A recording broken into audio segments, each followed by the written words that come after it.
Hey there, Bronco family, future Broncos and future Bronco families. Thank you for tuning in with us and welcome to another episode of the Bronco Scoop. My name is Dakari. I'm a second year transfer student here at Cal Poly Pomona and student assistant of Project Caminos.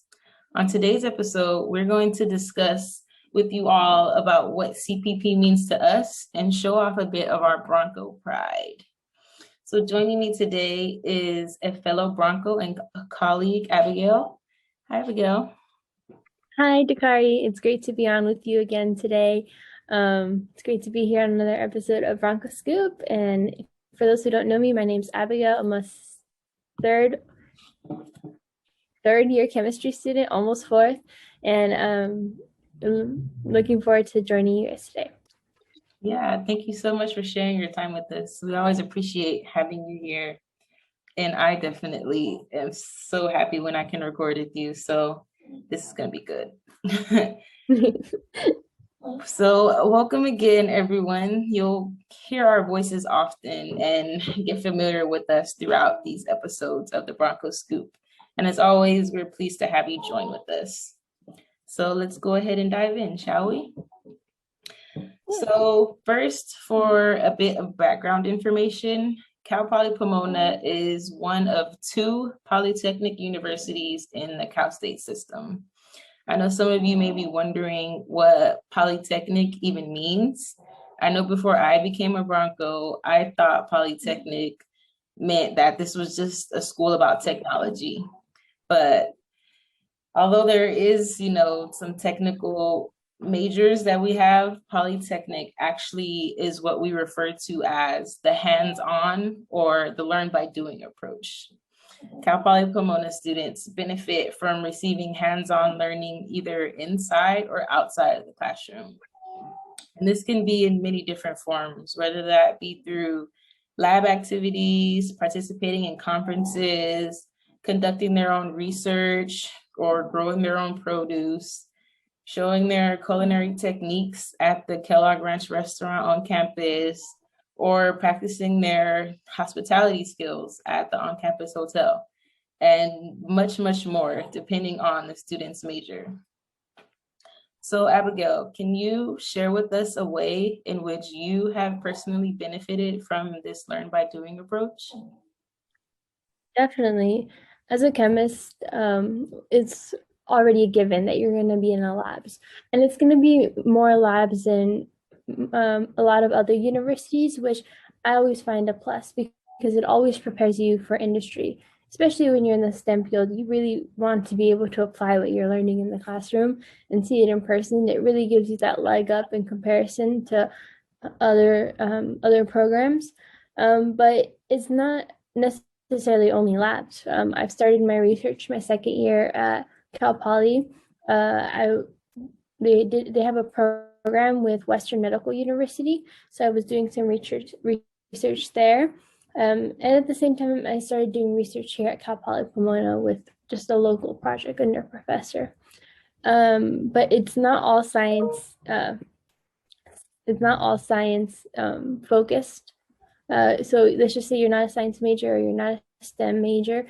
Don't worry, you could still learn by doing. A lot of my elective courses or my GE courses, they still apply the technique. For example, I really love movies, so I took Introduction to American Film.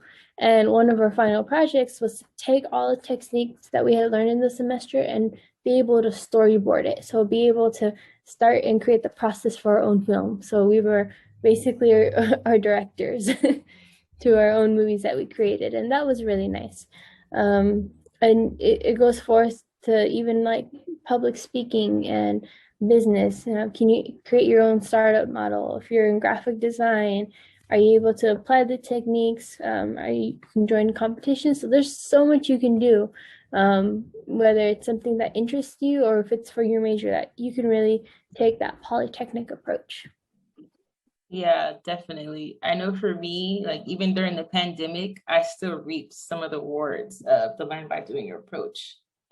So I'm a psych major, and in a lot of my classes, our professors would put us into breakout rooms and in the rooms, we would role play different scenarios.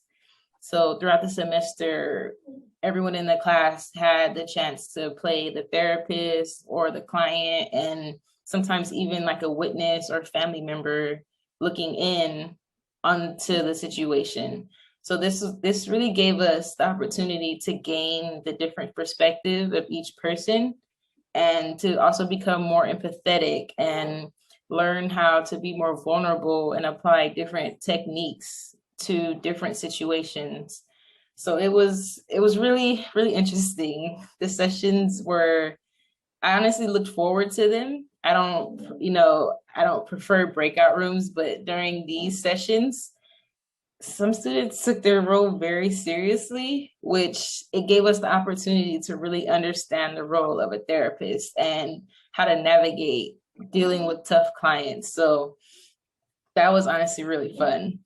So I know that doing all of this in my classes, doing the role playing and playing a therapist, but also playing the client and things like that, that's going to be very beneficial to us once we're in the field. We're actually taking on our own clients and things like that. So that was something that was really cool, and I really appreciate from Cal Poly Pomona. And this is what, Cal Poly is known for, just preparing its students for real work inside their field once they're ready to transition out of the university. So that was how CPP has benefited us. And I know that everyone who comes in, they're going to get their own perspective of their learn by doing approach, and just be able to take their own experience in and be able to apply it to their field once they're ready to graduate and enter the career world. So that's going to bring us to the end of our episode today. But before we say goodbye, we want to leave you all with a quote of the day. And so our quote is that you can't pour from an empty cup. You have to take care of yourself first. So don't enter the fall semester with the same fatigue that we felt in the spring. Try to recharge, revamp, and regroup, and prepare yourself to enter into the fall semester with your best foot forward. So go ahead and comment your own personal self-care tip below. We love to read the comments and hear from you all. Maybe you can share something that we'll end up picking up and applying to our own self-care routine. So please share with us. And as always, we appreciate every listening ear that tunes in. Don't forget to like and subscribe to our channel and turn on post notifications so that you don't miss a beat. Also, follow us on social media at CPP Caminos to get notifications and updates about our upcoming workshops and episodes. And don't forget to check out our link tree, which we'll also post. And that'll give you access to other links to other websites, to workshops, as Dakari mentioned, and other resources that you might find helpful as you're transitioning into this new school year. Thank you, everyone. Bye. Thank you. It was nice being here. Bye.